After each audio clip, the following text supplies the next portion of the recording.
One of the most common, but also one of the most frustrating and exhausting issues pet parents can face is dealing with chronic itching with their dogs. Maybe you were told it's just allergies and prescribed medication. Maybe you've tried changing foods or trying a sensitive skin shampoo or even a prescription diet. Maybe you've added supplements into the mix and maybe all of these together. And it seems like no matter what you try, the itching never goes away. Or worse, it comes back. Even worse, it comes back with worse or additional symptoms. Welcome to Dog Allergies, or is it something else? I'm Christine Sten, certified pet therapeutic nutrition coach and the founder of Thrive Naturally Pet Wellness, where we provide pet wellness solutions for pet parents who are seeking answers and a plan. Thank you so much for being here. So, our journey today, I'm going to be talking about why our dogs keep itching. I'm going to be talking about the problems with symptoms only approaches. And then I'll shift to a better way to support dogs with chronic itching. And then we'll talk a little bit about the healing journey and then what you can do next.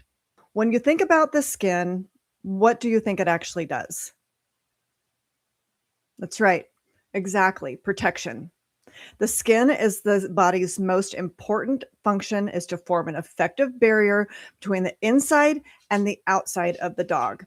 The skin is in constant contact with both the inside world and the outside world. And unlike human skin, the dog's skin topmost layer is extremely thin. So for being the most important protective barrier, that just highlights for me even more why it's so important to build that protective skin barrier in dogs. Next, I'm going to dive into why your dog keeps itching. We'll talk about some of the usual suspects. Then I'll go into some of the most overlooked culprits that a lot of people don't think about. First, the usual suspects. As you might suspect, these are the three most common culprits of itchy skin in dogs: environmental allergies, fleas and ticks, and adverse reactions to food. Most of us have heard of all of these before, but that's not what we're here to talk about. Overlooked culprit number one is inflammatory fats. When I'm looking at any pet parent's dog food and they're dealing with chronic itching, one of the things I'm always looking out for is the quality of fat in the dog's food. So when I see things like canola oil or AKA rapeseed oils, I immediately think, okay, this is an inflammatory fat. Why? Not because in and of itself it's toxic, but rather because it's really high in omega-6 fatty acids, which puts that omega-3, omega-6 out of balance, creates inflammation, which then is detected by the dog as a threat and as a trigger. And again, there's low quality omega-3 fatty acids, such as plant-based or omega-3s that are high in ALA, which is the parent omega-3 and not the usable form of DHA and EPA, which your dog really needs to convert to uh, supporting proper and healthy skin barrier. The second most overlooked culprit I see is what I call immune dysregulation. And that's when the mast cells, which are in the dog's skin, detect a trigger or a threat in the environment. They overreact by throwing a ton of histamines at the skin layer.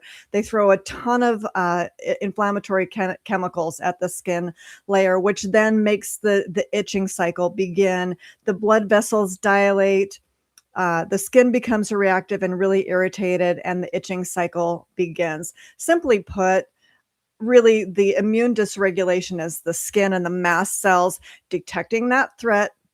The mast cells overreacted by flooding the system with histamines and inflammatory chemicals. The itching began, and then the itching and irritation at the skin level then also becomes detected as a threat by those mast cells, and the itching cycle goes on and on and on and on and on. Our goal here really isn't just to stop today's itch, but it's to build a dog that's harder to make itchy tomorrow. So, really quick, myth or fact? Who here has heard that chicken is the most common food allergy in dogs? That's a myth, but it's not a big myth. In fact, beef is the number one and the most common food allergy in dogs, but chicken is a close second at number two. Myth or fact? Coconut oil is a high quality source of omega 3s. A lot of people misguess this one, and that's fine. We get a lot of information out there. Our problem isn't lack of information, it's oftentimes over-information. Coconut oil is technically considered a good omega-3. However, it contains the parent form of omega-3 ALA and not DHA and EPA, which dogs need to maintain that healthy skin layer and regulate inflammation. In fact, and I didn't know this. Did you know that dogs only convert about 15% of that ALA to EPA and DHA in their skin? Finally, what does everybody think about the immune system and how it's supposed to function? Should it always be on and fighting? Yep, that's another myth. A healthy immune system knows when to respond and how to respond properly and when to turn off and on. So now that we've reviewed some of the most common and overlooked culprits of chronic itching in dogs, I want to shift now to why we're all here, right? Why what is the problem with the symptoms only approaches or the symptoms first approaches? And that's really treating the visible symptoms and what's happening and treating them at the occurrence level and when they're happening. Maybe do a little exercise for yourself as you're sitting there watching this. Talking about systems only approaches, how many of us have chased the symptoms by switching foods more than once? I'm keeping my hand raised because I've been there too. How many of us have chased the symptoms by adding in supplements or prescriptions? And how many of us have tried adding treats into the mix? You'll notice my hand stayed up the entire time because that was me. The problem with symptoms-based approaches or symptoms-first approaches is that with recurring itching, the underlying issue is rarely just about the skin or an allergy. That's why treating the symptom and what's happening, when it's happening, will leave us with a chronically and recurring itching dog. And because with a chronically itchy dog, the goal isn't just, again, to stop today's itch, it's to build that dog that's harder to make itchy to tomorrow. The focus really needs to shift. And it really needs to shift from a symptoms first approach to a systems first approach. Because the chronically itchy pup is rarely about just the skin. So we really need to take a look at the whole pet and work on building stronger resilience at the skin layer, help the body respond appropriately and build appropriate immune regulation. And then we need to support proper and overall inflammation reduction in the dog. And that means really supporting the body from all angles. We really need a skin wellness system that focuses on long-term healing through a pronged approach or from a multi-pronged approach. One being inside out care or providing the nutritional building blocks that the dog needs to build and maintain healthy skin and coat. The second is outside in care, eliminating those toxins, not just from current itching cycles, but from toxins that are stuck deep within the skin layer from immune events past. And then targeted support and supplementation when additional help is needed, either when the nutritional building blocks are missing from their diet or they're in an active severe itching cycle. First, I want to talk about the first leg of the skin wellness stool is inside out care or providing those essential building blocks your dog needs to support that optimum skin health. First is protein. Did you know that 30% of proteins that dogs consume goes directly to building and maintaining a healthy skin layer? I didn't either until I started doing my certification studies. So that to me just emphasizes even more the importance of choosing clearly named whole food proteins and avoid things like meals or highly processed protein sources. And most of all, avoid some of the most common protein allergies in dogs, such as beef or chicken. Next are carbohydrates. Did you know that dogs can get most of their energy needs from protein and fat alone? So carbohydrates in their diet should really be there not so much for energy purposes, but really to fulfill key nutrient requirements. So choose foods that are nutrient dense and antioxidant rich, like kale, spinach, broccoli, carrots, and avoid starchy ingredients like peas and white potatoes.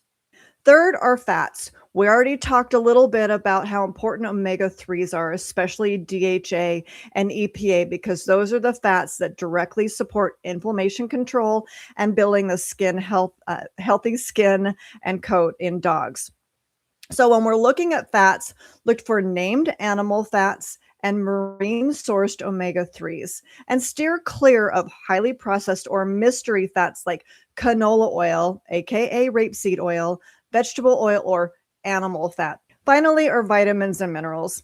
In addition to omega 3, EPA, and DHA, the vitamins and minerals essential for building and maintaining a healthy skin layer in dogs are the vitamins A through K as shown here, but also things like zinc and copper. So you definitely want to make sure as you're looking at your dog's food that you're looking at high levels of zinc and copper to support the skin layer. So next, I want to talk about the second layer of the skin, the second leg of the skin wellness system stool, outside in care, where really the focus is on elimination of toxins deep from within the skin layer. When I talk about outside in care, I'm really talking about therapeutic bathing, which is a specialized bathing technique designed to cleanse the skin and remove what doesn't belong. Secondly, we want to detoxify and remove those toxins, not only from current immune events that the dog might be experiencing, but that are showing up in the skin also from toxins trapped deep within their skin from immune events past. Those trapped histamines and inflammatory chemicals that are trapped deep within that skin layer may continue to be detected by the mast cells as threats and continue to surge those histamines and inflammatory chemicals to the skin layer again and keeping that itch cycle going. Third, we want to provide immediate comfort and calm irritated skin so that, again, the mast cells don't detect the itching itself or the inflamed and irritated skin itself as yet another threat and surge more histamines and more inflammatory chemicals to the surface, which creates and keeps that itch cycle going. Finally, we want to protect the skin, right? We want to give it the ability to better respond to future immune events. So therapeutic bathing then really becomes a part of the whole system that's just more than getting the dog's skin clean. It's about detoxifying and supporting the skin's natural ability to heal on an ongoing basis because dogs are experiencing immune events all the time. The third leg of the skin wellness system is providing targeted support when extra help is needed. So targeted support really, so we look at adding supplements that help building overall stronger defenses, help the body regulate more appropriately and tell the mast cells they don't have to keep overreacting all the time. And remember that myth or fact quiz that we took a little bit earlier. The immune system should really only come on when it's needed and then shut down. And then really, again, reducing that overall inflammatory burden for the dog. So depending on how imbalanced the omega 3 and omega 6 fatty acids are in the dog's food and how severe maybe the current itch cycle is, that often means, supporting the dog temporarily with therapeutic omega 3 fatty acid supplementation. So targeted support isn't just about changing food or adding supplements or layering in another supplement if that supplement didn't work, because again, we're not focused on chasing the symptoms. We're not focused on stopping just the itch today, although we all want that. We're focused mainly on building a more resilient dog and stopping the potential itch tomorrow. It's all about supporting the body with critical care and therapeutic supplementation during active itching cycles or when the nutritional building blocks are lacking in their diet. One thing I like to prepare pet parents for is the healing is rarely linear, right? Sometimes you'll make a change and start seeing improvements almost right away. Then, seemingly out of nowhere, your dog has another flare up. And it's really discouraging. And that's the moment when most parents say, here we go again. This approach isn't working. And that's a completely normal response. If I was asking everybody to raise their hands in the room, I would be keeping my hands raised on that one too. But as you can see from this progress chart that I've got on the screen, the healing process is rarely linear, right? You'll start off and you'll see the symptoms collectively begin to trend down, but then maybe, spring hits and we've got an environmental allergen. Maybe they get a bug bite or something like that and it spikes up. But over time is really what we're looking for, and seeing those symptoms trending down and to the right, and really seeing that progress is happening. The good news is the body wants to heal. And small changes really matter, and every single step, it counts. So this is why we all came to this talk today, right? What can we do next? You can choose to start with one step. You can start with two steps or start with all three. Really just depends on what works best for you, your time, your budget, and your lifestyle. You may choose to start with improving their nutritional building blocks. You may choose to start with establishing therapeutic bathing. You may choose to start by adding targeted nutritional support, or you can choose to start by doing all three. So some of you may already be ready to take action today or right away. Some of you are still gathering information. Both are perfectly okay. So if you're ready to move from clarity to action, let's get the ball rolling with a complimentary but personalized clarity call. You can use the QR code on the screen to book time on my calendar. We'll start digging into your dog's challenges, their history, and some of the potential factors, and start really connecting some of those dots for you. Or if you're still learning, visit the Find Answers page on my website and download some of the resources and infographics that I showed you today. Or some of you might be in the place where, I'm still just experimenting a little bit, and that's perfectly fine too. But making choices for your dog shouldn't mean that you have to become a certified pet nutritionist yourself. It doesn't mean that it should overcomplicate your life by having to review and read thousands upon thousands upon thousands of labels. So that's why I've put together a pre-researched collection focused on strengthening your dog's skin barrier. You can check this out on my Chewy storefront collection. So now I'd like to pivot and see if anybody has any questions out there. I see somebody in the audience has said they've tried a lot of these things too. That's great. That's great. So hopefully as we focus on the entire system, right, and not just chasing the symptoms, that we're really going to be seeing that long-term healing. What other questions are out there? How long did it take you to put this presentation together? I'd like to say that my journey in putting this presentation together started about 15 years ago when my dog Charrly was diagnosed with kidney failure, and I was told that she had 3 months to live, and I just couldn't accept that. 3 weeks to live. And I just couldn't accept that. And I was desperate for a solution. And like many pet parents, I was doing what I thought was best. And so I really went on this journey, learning more about as much as I could about pet nutrition. And slowly over time, I became so passionate about the topic that I eventually sought my certification in therapeutic pet nutrition, and really founded Thrive Naturally to help pet parents like I was years ago. So I like to say that this presentation is about 15 years in the making, and cheers to Charrly, and thanks to Charrly for that. I see another question in here. Also, your chart says chicken and beef, but aren't those the biggest allergies? Yeah, that's a great question. So on the nutritional building blocks infographic that I showed, I do show chicken and beef on there as proteins that you can choose for your dog. But I placed an asterisk by that, and in the subtext down below, I know I made it really, really tiny, but there was just so much information to put on that screen. A disclaimer that you can choose chicken and beef for your dog if your dog can tolerate chicken and beef. So even though beef and chicken are the top two protein and food allergies in dogs, that doesn't mean every dog is allergic to those foods. So if your dogs can tolerate those proteins, then by all means choose those. But the most important thing is to make sure that when you're choosing that dog food, that it is a whole food named protein. It's not beef meal or it's not chicken meal. You can even look for things like chicken hearts, chicken liver. Organ meats are fantastic for delivering those minerals like zinc and copper that our dogs need in their nutritional building blocks. Well, I want to thank everybody so much for attending the clarity conversation today. Thank you so much for caring so deeply about your fur babies, and give them an extra special hug and cuddle from me today. And we'll see you next Wednesday.